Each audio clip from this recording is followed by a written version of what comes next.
What's up, everyone? It's Denise Salcedo. Welcome back to the channel. I am super excited because today we have UFC, WWE, and Olympic superstar, multi-ESPY award winner, and Hollywood actress. She is the baddest woman on the planet, Ronda Rousey. Ronda, I was going to say your list of accomplishments is very long. Yeah, thank you for the intro. I'm feeling like the mother of dragons right now. No, it's funny because when I was preparing for this interview, I thought, oh my God, I could really go in a zillion directions with Rhonda because every time Rhonda that I log on to like social media or the news or anything, it's like Rhonda's working on this, Rhonda's doing that. You've done so much. Oh, thank you. Yeah, I have a problem with whenever I feel like I've mastered something, I just get bored with it. And I gotta move on. I gotta do something else. So it's I think it's the gaming completionist in me. Like once I get to the point where I have 100% completion, I'm like, okay, I can move on. Except for it's like that with everything. You're like, okay, level 1, level 2, keep working, gotta unlock this, gotta keep doing that. I love it though, because it is so cool. And even just kind of looking at everything that you're doing right now, I want to start things off with the newest thing that you've got going on, which is making your debut into the comic world. I feel like Rhonda, again, you got your hands in all of the cooking jars, but expecting the unexpected. I want to start off with telling us about that. Well, it actually just started as something that I was doing as a hobby just for fun. My mom used to, she still does, write like fantasy novels for fun and never published anything, but they'd always be based on our family and whatever she was going through in her life. And it was just like a way to process things. And so as a kid, I would always want to read it and be like, ooh, which is the me character and stuff like that. But I just started. Well, it became kind of more like therapy later on. I first started writing when Paul Heyman was asking me what kind of movie I would want to star in, and made me realize how passive I'd been with my movie career, just waiting for someone to hand me Enter the Dragon and make me into Bruce Lee.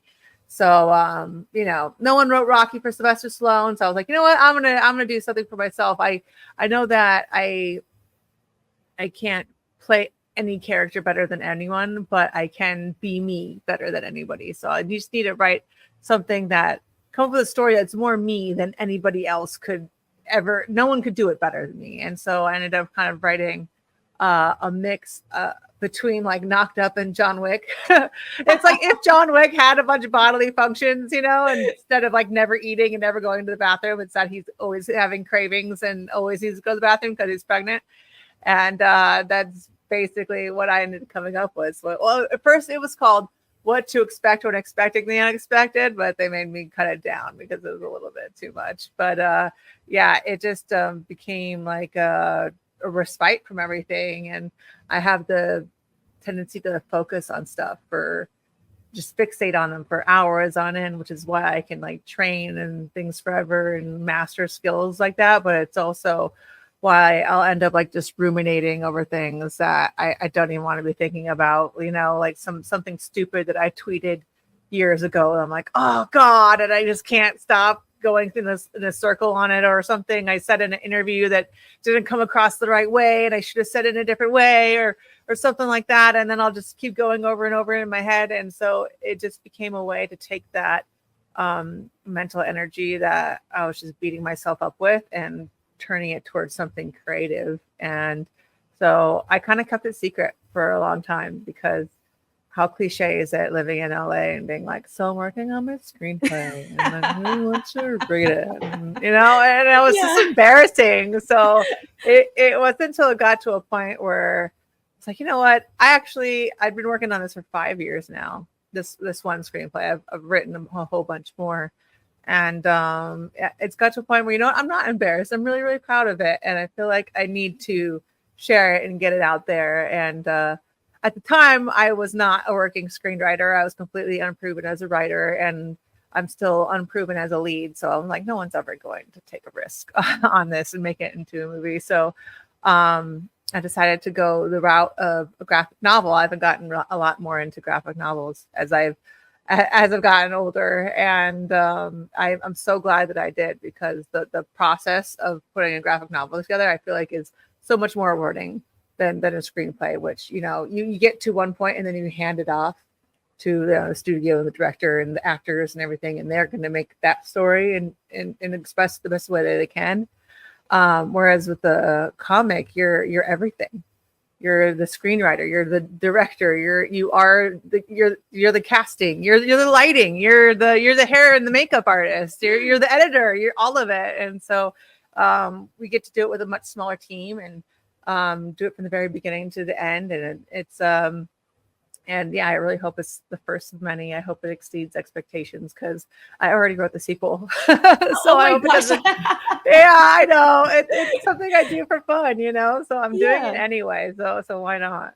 Well, I think like once you start really flexing that muscle of writing, you just can't stop and you keep going. And I feel like writing is something that you're able to really get yourself out there. Like you were saying, like regretting tweets, regretting things that you've said. With writing, you can scratch it out and, cross it out and keep going. And I feel like once you sort of, gotten so used to that, you just keep going. And obviously with your book, I was so excited to see that, it's going to be, adapted, turned into a movie. I thought, oh my God, that is so sick. But even with the graphic novel, I was watching the clips of how you would do the choreography and then it was, translated into an art form on the comic book page. And I thought, I never knew that you even had to do that. I thought people just like imagined it on the comics. So that was kind of cool to see. How was that? Well, mostly people don't.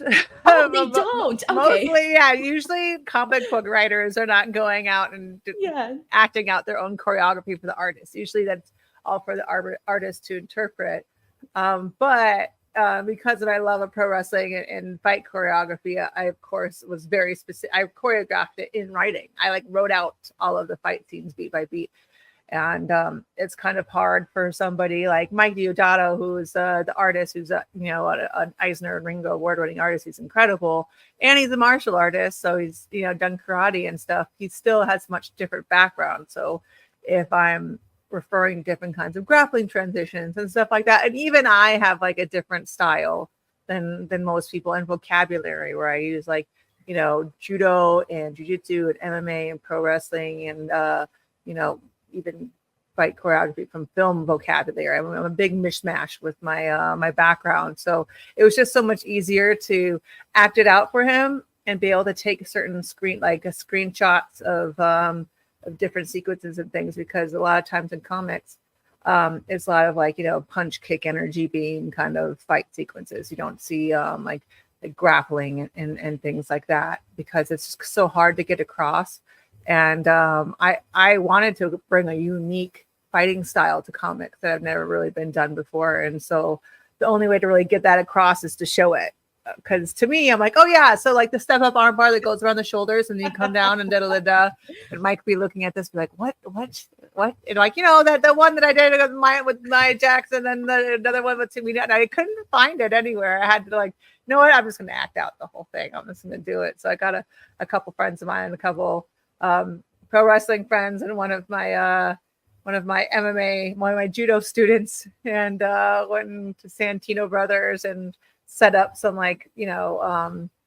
some scenes that were like, okay, just imagine this is a bathroom. I know it's like the front door of Santino. This is a bathroom, and then imagine this crash pad and this stall, and then we just kind of pieced the whole thing together. It was really fun and goofy, and it's actually turning out really, really great. But yeah, I posted one before where I was like throwing a tennis ball at my friend's eye. They're like, just imagine that was a pregnancy test that I threw at you like a ninja star.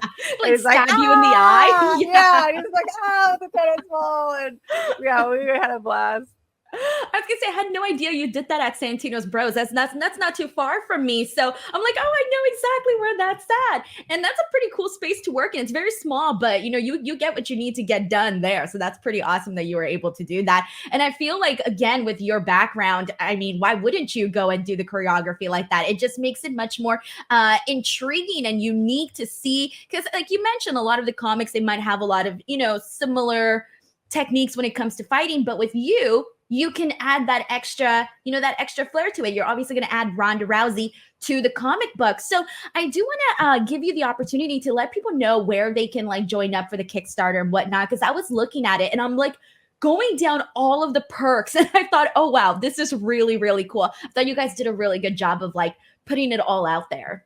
Thank you. Yeah, it's we have a campaign going right now on Kickstarter, which we've already more than tripled our goal. I've like been blown away about the by all the support we've had so early on, and I'm so unproven. But it's in the link in my bio on my Instagram. I think we're gonna add it to the interview. You better. And we are. but yeah, we have some.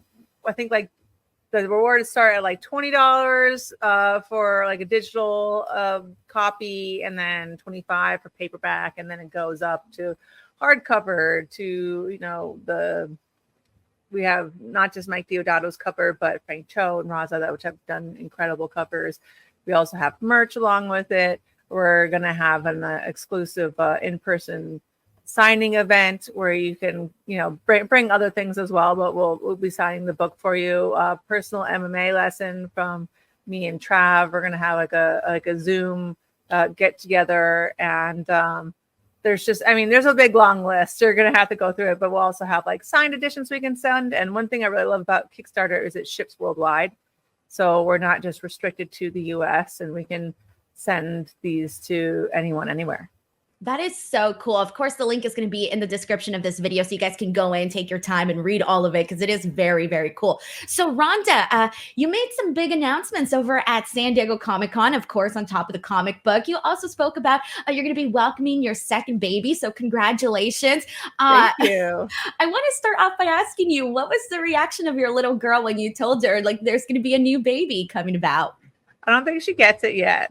I think only when she can like see it moving inside my stomach. I'm like around 5 weeks right now, almost 5 weeks. 5 weeks, 5 months. What's wrong with me? I gotta think about pregnancy brain. I really, dude, and it's so real. I forgot what the fifth element was called the other day. I forgot what my friend's wife that I've known for years, her name yesterday. I mean, it's kind of embarrassing sometimes. You're like, it's hormones.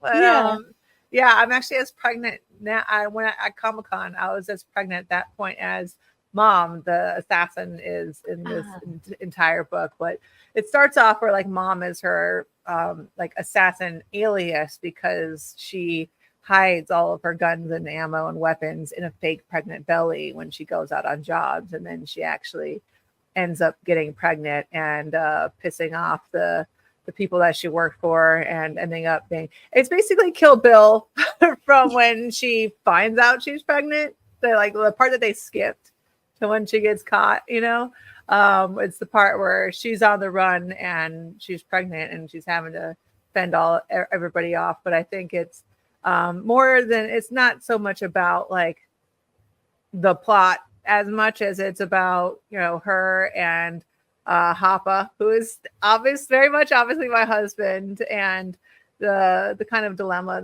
that they're going through of like, they want to have a baby, but you know, they're bringing it into a hostile and dangerous world, and they doubt their ability to be able to protect this baby, to give it a life worth living, that their abilities as parents to live up to what they think their baby deserves. And so it's a lot of those kind of issues that they're dealing with, more than the fact that everybody is trying to kill them, and, you know, and their own little love story and stuff like that. So it's almost like assassin satire, I think, in my mind, because it's more like everyone's trying to kill them, but it's really, they're just trying to have a kid, where it's like the opposite. If you're trying to have a kid and no one's helping you, it's like you're trying to have a kid and everybody's out to kill you.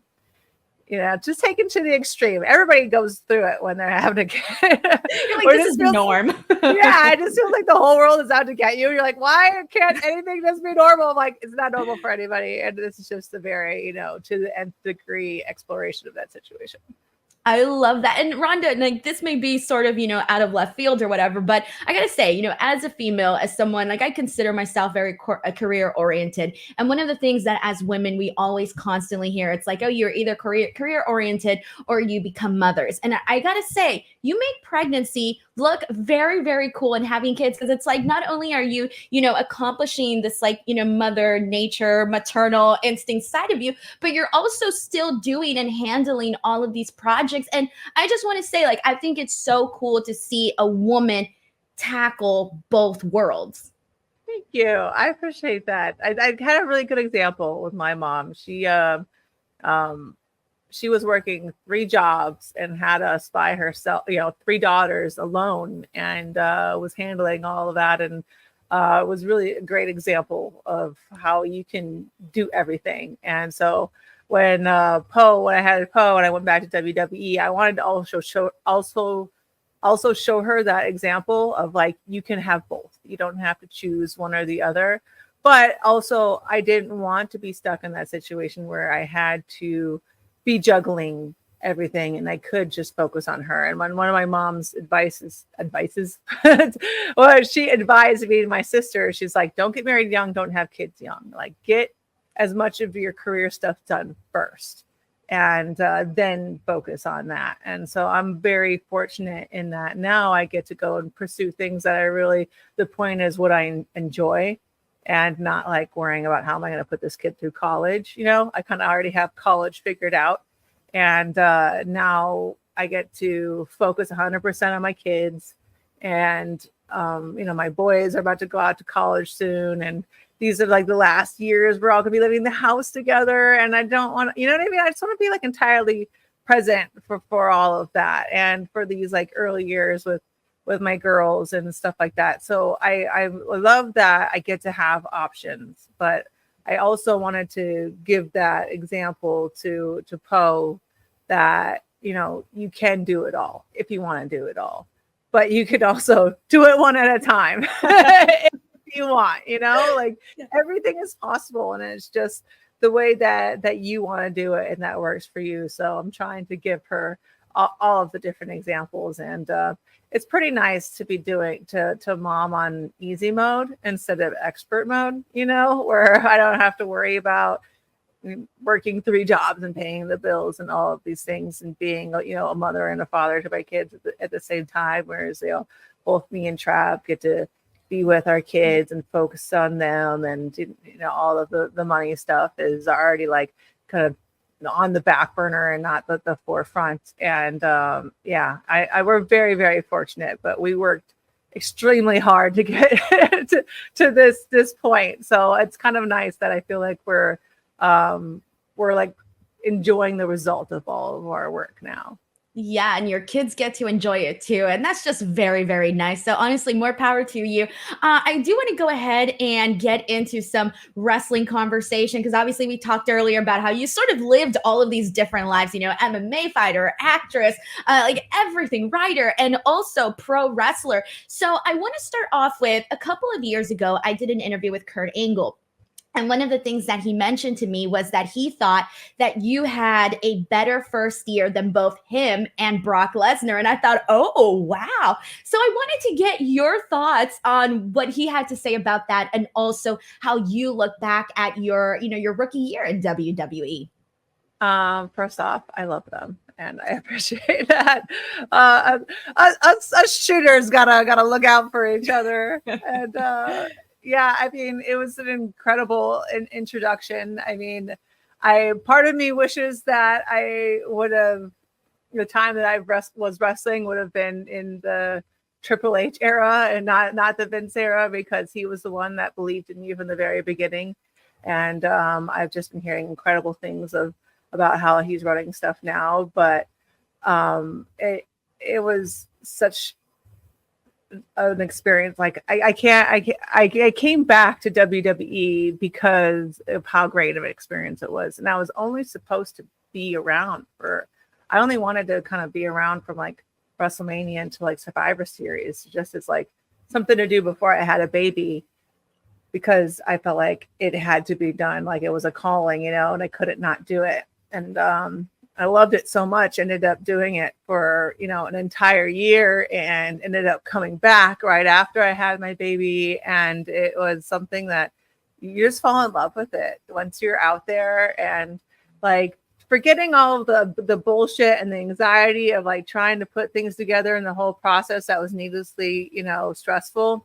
Like when you're out there and you're doing it and you're believing the story, and it's and the crowd is in it with you, and they're believing it with you, like that, and there's no feeling like that. And that's why people get addicted to it, and they do it literally until their bodies fall apart, because it's such an incredible feeling. And I'm so like lucky that I got to experience that on like the biggest stage with you know, such like people like Kurt Angle helping me out with my debut. Like it doesn't escape me how lucky I am.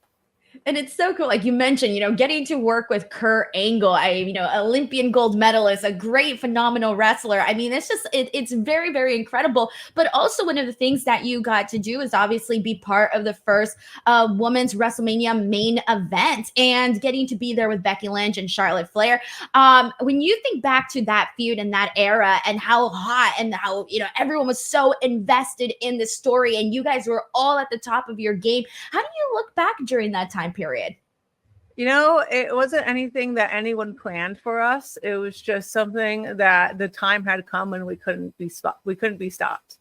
And the you know, WWE universe felt it and we felt it, and there was nothing that the company could do to stop us. Like all they could do was just give in and let us do it.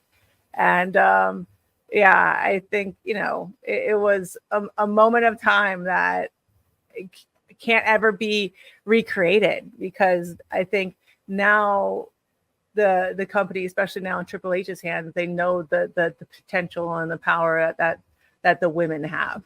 And it almost in that time seemed like it was us against the company, you know, and against what they wanted, is what the fans wanted and what the women wanted. And we were going to force it. We were going to manifest the shit out of this thing and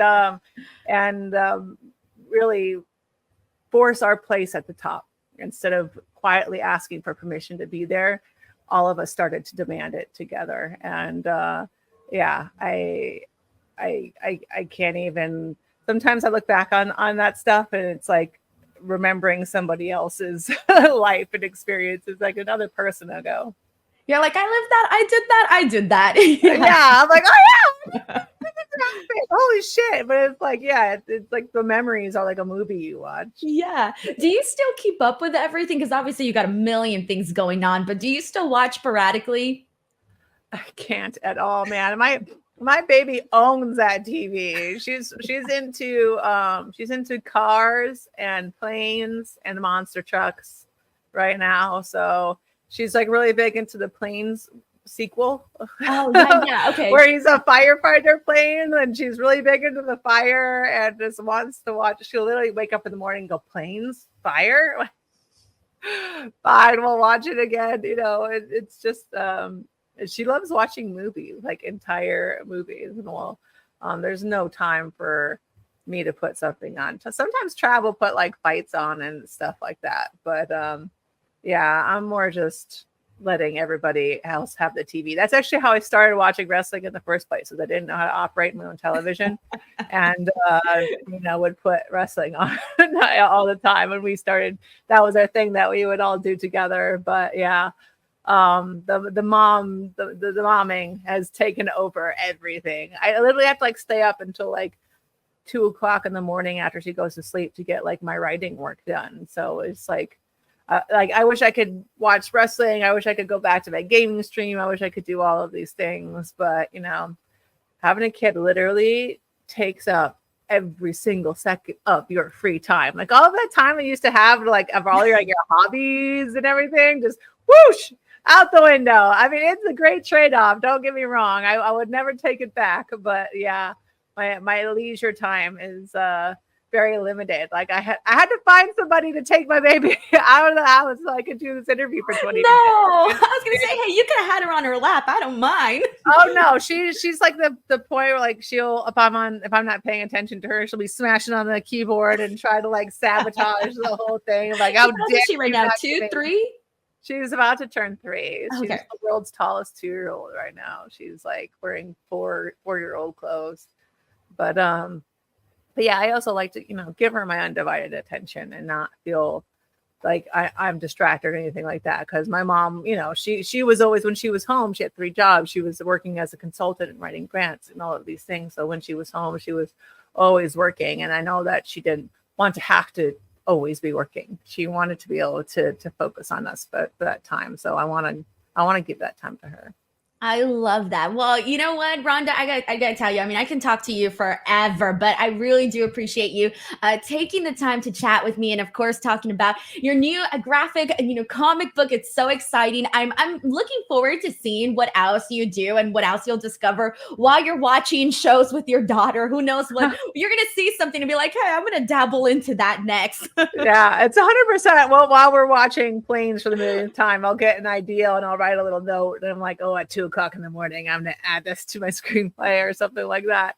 You got to find your openings. That's what it's all about now. But yeah, check out the Kickstarter. Kickstarter exclusive editions are going to be there. So once it comes into print, these are not going to be available again.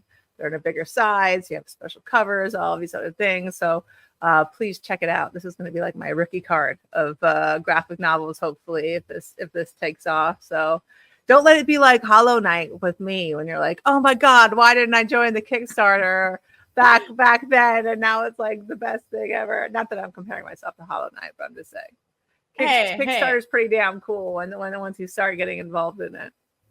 I love it. Well, guys, check out Expecting the Unexpected. The link is in the description box below. Rhonda, thank you so much for taking the time to chat with me. I appreciate it so much. Thank you to everybody watching. Please do not forget to subscribe to the channel, and we'll catch you guys on the next one. Bye, everyone.